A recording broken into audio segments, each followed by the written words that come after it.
ভাই কালকে রাতে আর্জেন্টিনার টিম রিলিজ হয়ে গেছে, বাট আমার অনেক কিছু সমস্যা লেগেছে এই টিমটার মধ্যে। দেখো, যেই প্লেয়ারগুলোকে নিয়ে খেলা হচ্ছে না, এবারে টিম সিলেকশন হয়েছে, সবাই প্রায় ধরে নাও ম্যাক্সিমাম পার্টটাই আগের ওয়ার্ল্ড কাপ থেকে তুলে আনা হয়েছে। এবার আমার প্রশ্ন হচ্ছে যে আগের ওয়ার্ল্ড কাপে যারা এত ভালো খেলেছিল তারা এখন বুড়ো হয়ে গেছে, ঠিক আছে? এইসব প্লেয়ারগুলো কি এইবারে আগের বারের মতো পারফরমেন্স দিতে পারবে? দেখো, 2022-এর ওয়ার্ল্ড কাপের পুরো টিমটা ছিল কনসেন্ট্রেটেড অন লিওনেল মেসি।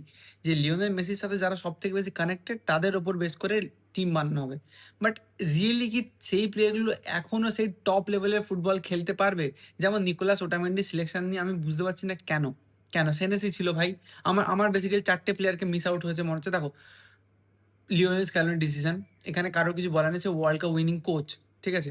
কিন্তু তাও আমার মনে হচ্ছে যে কিছু কিছু প্লেয়ার না হলেও ভালো হতো। যেমন ধরো, এক্সাম্পল দিচ্ছি, মানে মার্টিনেজ, লিজান্দ্রো মার্টিনেজ একটা ভালো সিজন কাটায়নি, ঠিক আছে? কুতি রোমেরো ভালো সিজন কাটায়নি।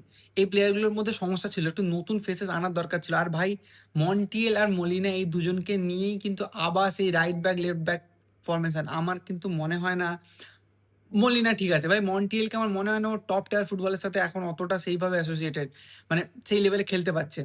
তো এই প্লেয়ারগুলোকে নিয়ে আমার সমস্যা আছে। আর যদি বলো কাদেরকে নিলে ভালো হতো, মাসান্তোনোকে দরকার ছিল, যেই রোলটা আগেরবার ডিবালা প্লে করেছিল, টুকটাক মাঝে মধ্যে ঢুকে দুটো পেনাল্টি নেওয়া, ওই কাজটার জন্য মাসান্তোনোকে আমরা মিস করবো গ্যারান্টেড। দেখো, মাসান্তোনোকে বেসিক্যালি নেওয়া হয়নি কারণ লিও মেসি আছে বলে, ঠিক আছে? আর রাইট উইংয়ে আমাদের সিমিওনি খেলবে, তো সেই জন্য মাসান্তোনোকে নেওয়া হয়নি। প্রেস্তিয়ানিকে দরকার ছিল, জানি প্লেয়ারটা একটু ক্যাদরা আছে, বাট স্টিল টিমে দরকার ছিল।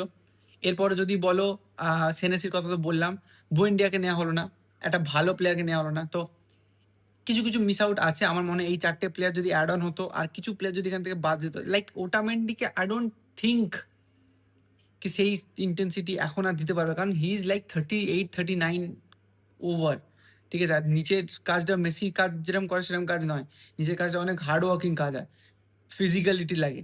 তো আই ডোন্ট নো ওই পারফরমেন্স আসবে নাকি, বাট স্টিল আর্জেন্টিনাকেই সাপোর্ট করতে হবে। আই ডোন্ট নো আর কাকে সাপোর্ট করবো, Spain is are there, but একটু ডাউট লাগছে, এই হচ্ছে ব্যাপার।